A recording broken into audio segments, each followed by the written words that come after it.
অনেকেই জিজ্ঞাসা করেন যে আমরা যে অবস্ট্রাকটিভ স্লিপ অ্যাপনিয়াতে সিপ্যাপ মেশিনটা ইউজ করছি, এটা কি সারা জীবন ইউজ করতে হবে?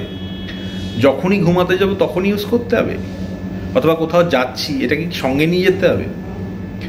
তো আমি বলি যে দেখুন, যাদের সাধারণত অবস্ট্রাকটিভ স্লিপ অ্যাপনিয়া ডায়াগনোসিস হয়, বাচ্চাদের ছাড়া বয়স্কদের কিন্তু সাধারণত খুব মিরাকেল না করলে অবস্ট্রাকটিভ স্লিপ অ্যাপনিয়া কারেক্ট হয় না। মোটামুটি সারা জীবনই সিপ্যাপ ইউজ করতে হয়, এবং এটাকে সবথেকে ভালো উদাহরণ যদি দেওয়া যায় একটা চশমার সাথে তুলনা করা যায়।